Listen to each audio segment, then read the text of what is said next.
I would like you please to welcome our first speaker, Cheryl Koehn. Her topic is osteoarthritis screening, and there's an app for that. Cheryl? Good morning, everyone. How are you? How many people know what an app is? Raise your hand. Okay, this is easy. Let's just move on to the next speaker then.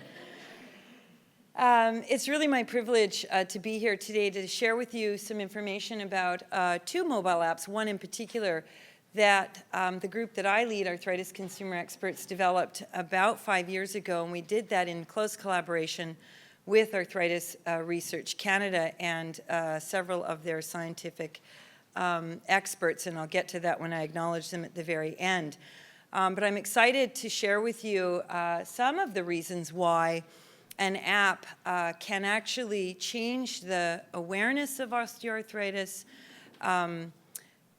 and why it's important for the public to screen for osteoarthritis, why using an app is one way we could possibly put a screening tool in the hands of millions instead of having millions queue up at a doctor's office to do it.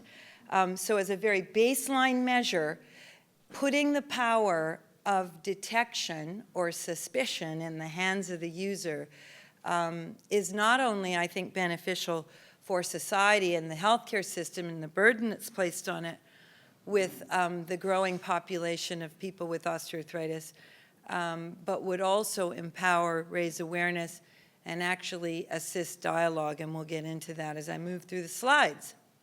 How many people here have a smartphone? Raise your hand. How many people here have an iPhone? Okay, so these apps, when we get into it, I'll describe to you what works on an iPhone. It is not yet Android or smartphone enabled, but most of you held up your hand. So at the end of the day, I'm going to look at your phones and you will have downloaded Arthritis ID, right? That's the social contract we're making with one another right here. It's free, so don't worry about it. Good morning, Pat. Nice to see you. Yeah. So Arthritis Consumer Experts, the group that I lead and that developed the apps, is Canada's largest, longest-running consumer group focused on a membership made up of, so by, for, and of the people with arthritis, all types. About 60% of our membership have inflammatory arthritis. I have rheumatoid arthritis, founded the group. I was diagnosed 26 years ago, but my first type of osteoarthritis was osteoarthritis of the right knee, and last night, in preparation for this meeting, my right knee just erupted in pain, and I lay in bed getting really ready for today. So there's power of suggestion, I guess, is true. We have about 8,300 members, coast to coast. Everything we do is bilingual. It's completely driven by our membership. We survey those people 4 times a year, and they tell us what to do. We fundraise from public and private sector companies, and everything we do is fully disclosed on our website and in meetings like this. So every dollar we bring in goes out through free programs, informational and educational programs. We reach about 100,000 6 to 8 times a month. These are some of our communication tools, and you'll see the app in the upper right-hand corner. We run webinars. We engage in partnerships with pharmacy. We produce report cards with the hopes of keeping government accountable to people like us. We monitor what they do as a way of encouraging them in a very nice way to do better for us. And we give out awards to employers who help people with arthritis be the best that they can be in their workplace, and on and on. So into the meat of my presentation and the remaining minutes. Why should we screen the general public for arthritis? Well, because everybody thinks they have it anyway, so why not? Why not screen for something that everybody thinks they either have or are going to get? It makes sense. We want to screen because actually something can be done, and you'll hear this from the experts that follow me on the panel, before it becomes a serious medical problem. We want to take a focus of joint health, not joint death. And so often our health system and patients themselves focus on the end stage, which is, getting surgery, going to see an orthopedic surgeon. Sorry, Nelson, our plan is to put you out of business today. And we want to flip that on its head and actually seek out and achieve joint health. Osteoarthritis is huge. There's 4.4 million who live with it, and it costs society a lot of money. You can see the numbers there. Every 60 seconds in the next 10 years, someone will be diagnosed with the disease that we're really interested in sitting here this morning. So it's important that we screen at the general population level. If we do that, we raise awareness around the causes that help to develop or push osteoarthritis in a disease trajectory.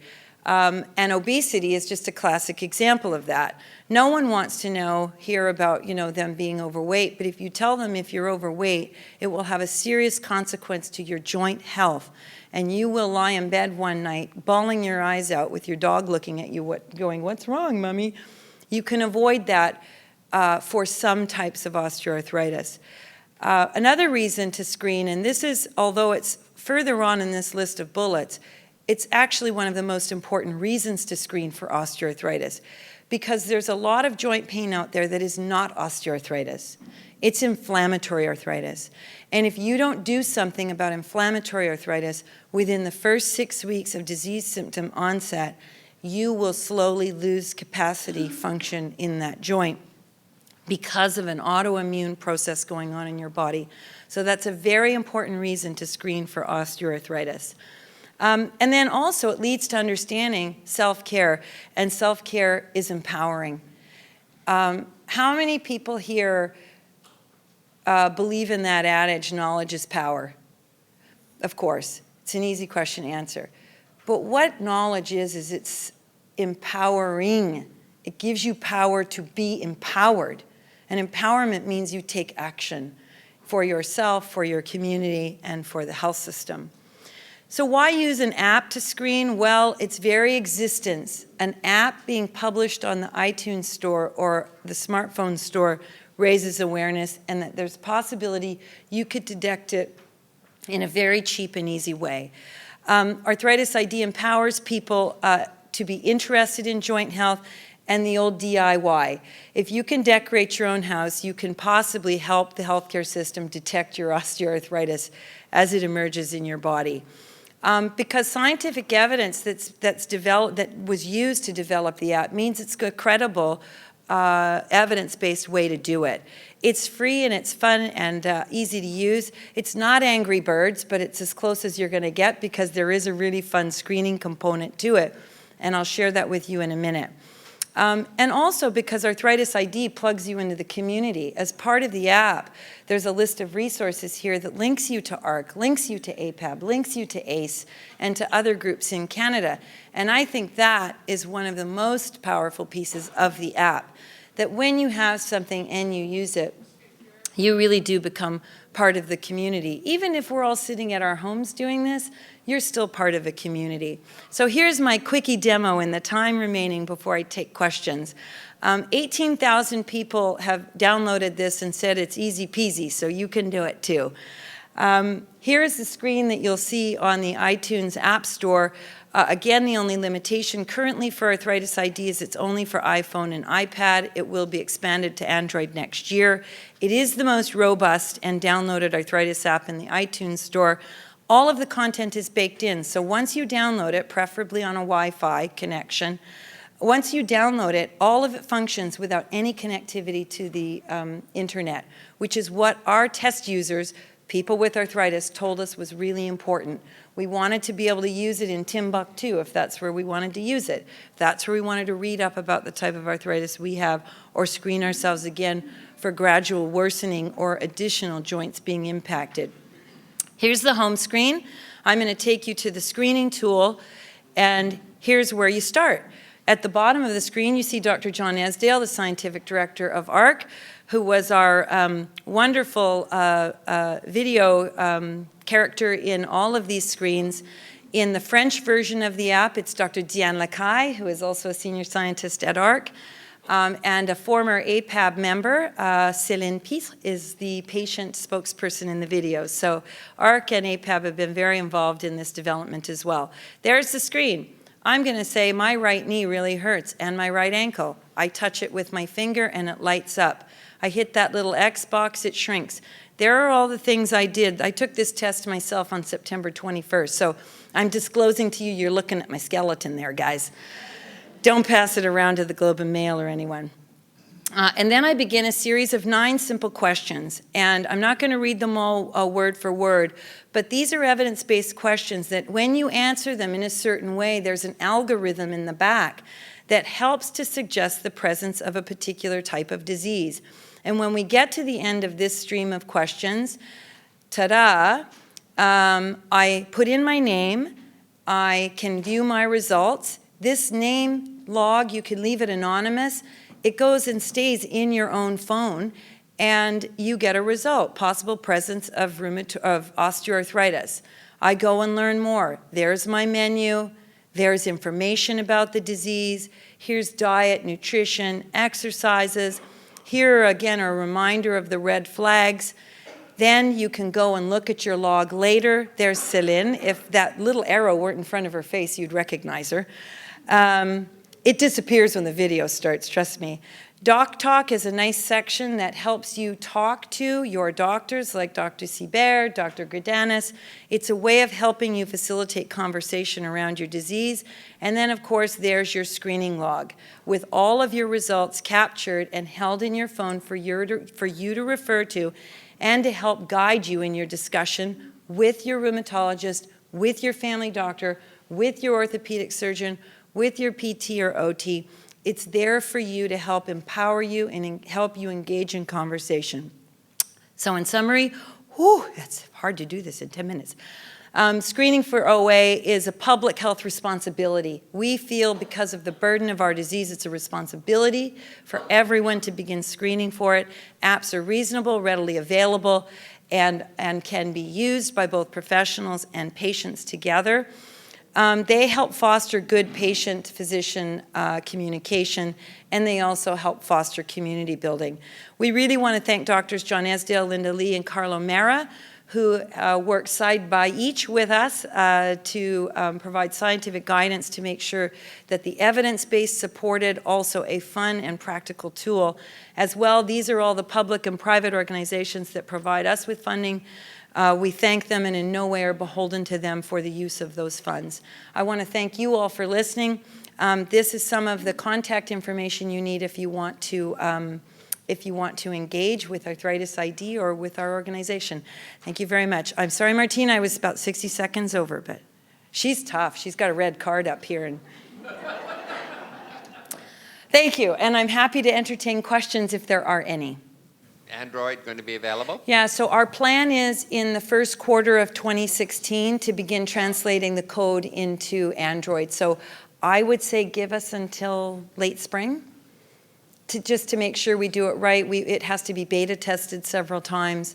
This is the first app we ever built, by the way, and we're now building another one with APAB members. Allison actually is part of our team, called Walk 10 Blocks, which is all about the sitting is the new smoking. I think, Jerry, that's what you said, to get you to stand up. So if you want to actually be part of one of these test groups, you can email walk10blocks@arthritisresearch.ca.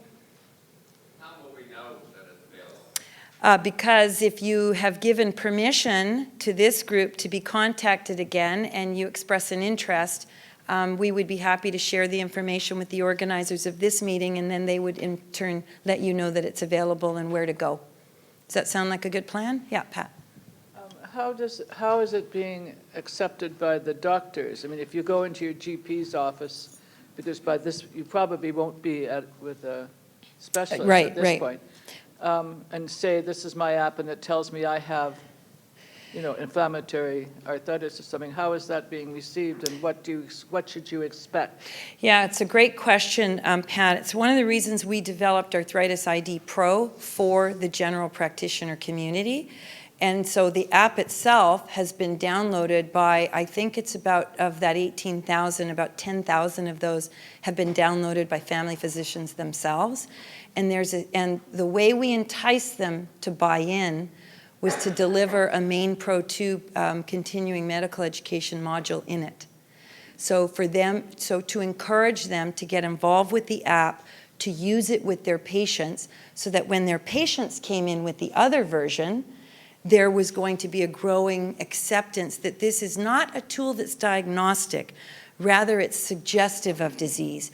It's about lifting the awareness, and so the awareness around it has raised in those users. We've had tremendous feedback from the Royal College of Family Physicians that it's actually being used for the main Pro 2 credit section.